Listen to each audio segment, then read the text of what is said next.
எல்லாருக்கும் வணக்கம்ங்க. எல்லாரும் எப்படி இருக்கீங்க? நல்லா இருக்கீங்களா? இன்னைக்கு நம்ம காலையில் 6 மணிக்கு என்ன ஒர்க் பண்ண போகிறோமோ, காலையில் 6 மணிலேருந்து மதியம் வெயில் எவ்வளோ அடிக்குதோ அந்த அளவுக்கு 11 மணி வரை என்ன ஒர்க் பண்ணுமோ அதை தான் இன்றைக்கி நம்ம வீடியோவில் பார்க்கலாம். காலையில் 6 மணிக்கு என்ட்ரன்ஸில் போனோடனே நம்ம இங்கே கப்புள்ஸ் வேறு சாணத்தெல்லாம் எடுத்து போட்டுட்ருக்காங்க. கீழே மேலே எல்லாமே போட்டுட்ருக்காங்க. ரொம்ப கஷ்டமாக இருக்குது. ஒரு இடத்துல கொட்டினா இன்னொரு இடத்துல வந்துடுது இந்த மாதிரி. அப்புறம் நம்ம இன்னும் தூங்கிட்டே இருக்கிறாரு போல் நம்ம ஆள். நம்மளை இப்போ தான் பார்த்தோன்னே நம்ம வணக்கத்தை போடுறாரு, வாங்க வணக்கம்னு சொல்லி. அப்படியே இன்னொரு ஆளுமே அந்த பக்கம் தூங்கிட்டு இருக்கிறாரு. அப்படியே அவருமே வணக்கத்தை போட்டு வாங்க அப்படின்னு சொல்லி எந்திரிச்சிடுவார் கண்டிப்பாக. அப்புறம் நம்ம சின்ராசு 2 பேர் பார்த்துட்டே இருக்காங்க. வாங்கப்பா தண்ணி வைக்கணும், பில்லு போடுப்பான்னு சொல்லி ஒரு பார்க்குறாங்க, வணக்கத்தை போடுறாங்க.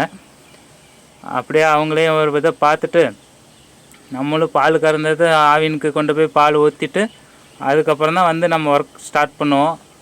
அப்புறம் இந்த ஒர்க்கு தாங்க பயங்கர ஒர்க்கு, ரிஸ்க்கு. சாணி அள்ளுறது மாதிரி எந்த வேலையுமே இல்லை. இந்த சாணம் அள்ளுறதுக்கு விதவிதமாக மிஷின் கண்டுபிடிச்சிருக்காங்கன்னு சொல்லி நம்ம ஆன்லைனில் பார்க்குறோங்க. ஆனால் நம்ம கையில் அள்ளுற அளவுக்கு மிஷின் அள்ளுமான்னு தெரியல. டப்புன்னு வாரி போட்டோமா, டப்புன்னு விளக்கமாத்தில் கூட்டி சுத்தமாக அள்ளினோமா, அந்த மாதிரி டப்புன்னு ஒரு 2 நிமிஷத்தில் முடிஞ்சிடும். ஆனால் மிஷினை எடுத்துக்கிட்டு இந்த குழந்தைங்க விளையாடுற மாதிரி இருக்கும். அந்த மாதிரி தான் ஒவ்வொரு மிஷின்ஸும் பார்க்குறோங்க. நம்ம எவ்வளோ தூக்கமோ அதுக்கு தகுந்த மாதிரி நம்ம சாணியை அள்ளிக்கணுங்க. அதிகமாக இல்லைன்னா வெயிட்டு நம்மளால் தூக்க முடியாது. அதனால் சின்ன டப்பா தான் வச்சு அள்ளுவோம். இந்த சைஸு சின்னது கரெக்டாக இருக்கும் எடுத்துகிட்டு போக. சாணி எல்லாமே அள்ளிட்டு அதுக்கப்புறம் கண்டிப்பாக 2 நாளைக்கு ஒரு டைம் 3 நாளைக்கு ஒரு டைமாவது நம்ம இந்த கட்டுத்தறி நல்லா க்ளீன் பண்ணி விட்றணுங்க. தண்ணி ஊற்றி நல்லா வாஷ் பண்ணணும். நம்ம எப்படியும் 2 நாளைக்கு ஒரு டைமு க்ளீன் பண்ணிடுவோம். தண்ணி ஊற்றி நல்லா கூட்டி துடைச்சி விட்ருவோம்.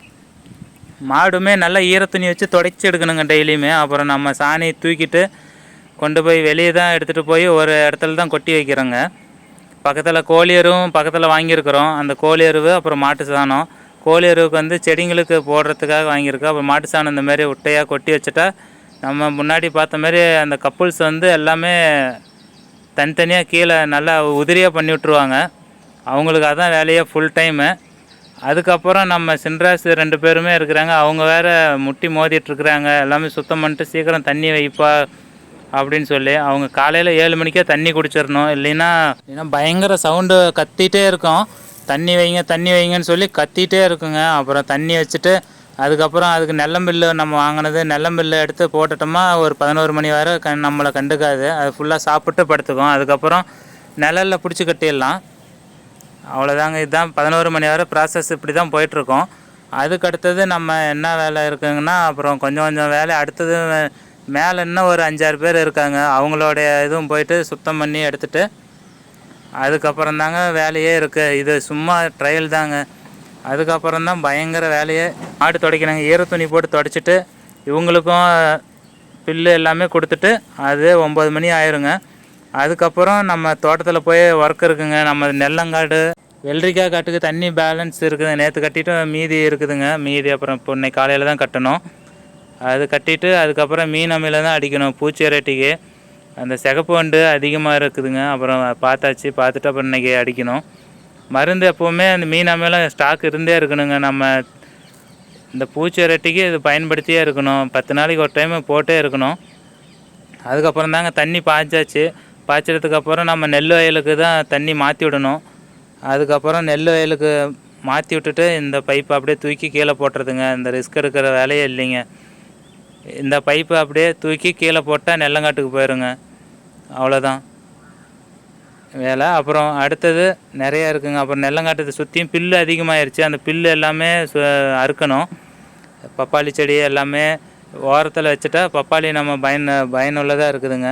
அதுக்கப்புறம் நம்ம பால் கேனு இருக்குங்க. நம்ம பால் காலையில் கொண்டு போயிட்டு வந்த பால் கேனு அப்புறம் தண்ணி எல்லாமே வாஷ் பண்ணுங்க. நெல்லங்காட்டுக்கு தண்ணி தெளிப்பு விட்டு பால் கேன் எல்லாமே கழுவணுங்க. பால் கேன் எல்லாமே சுத்தமாக கழுவி எடுத்துகிட்டு அதுக்கப்புறம் நம்ம இந்த கூட்டி விட்ருக்கோம் பாருங்கள். அந்த சின்ன குப்பை எல்லாமே கூட்டினது எல்லாமே எடுத்து அந்த பக்கம் போட்டுட்டு அப்புறம் பீக்கங்காய் காடு ஒர்க் இருக்குதுங்க. பீக்கங்காய் காடு போயிட்டு செடி எல்லாமே மேலே பந்தலில் ஏற்றி விடணும். இது 2ஐயும் பால் கேன் எல்லாமே கழுவி வச்சுட்டு அந்த செடி பீக்கங்காய் காட்டுக்கு போய் அந்த மேலே கொடி பந்தலுக்கு ஏற்றி விட்டுட்டு அதுக்கப்புறம் நம்ம மாட்டுக்கு தட்டு இருக்கணுங்க. அது எல்லாமே மதியம்தான் அறுக்கணுங்க. இப்போ எல்லாம் பனியில் அறுக்க முடியாது, காலையில் எல்லாமே தண்ணி இதாக இருக்கும். தண்ணி வேறு கம்மியாகிடுச்சிங்களா, அதுக்கு தான் அந்த கேட் வேல், அந்த வயலுக்கு போகிற கேட் வேல் மூடனா அங்கே அதிகமாக வந்துடுங்க. அப்புறம் தனியாக ஃபுல்லாக விட்டு வாஷ் பண்ணிவிட்டு, வாட்டர் வாஷ் பண்ணிட்டு, பால் கேன் எல்லாமே வெயிலில் வச்சுட்டு, வெயிலில் உணர்ந்ததுக்கப்புறம் நிழலில் எடுத்து வச்சுட்டு, அதுக்கப்புறம் நம்ம பீக்கங்காய் காட்டுக்கு போயிட்டு ஒர்க் பார்க்கணுங்க. அவ்வளோதான், இதுதாங்க ரொட்டீன் ஒர்க்கு. டெய்லி இதேமாரி தான் நடக்கும்.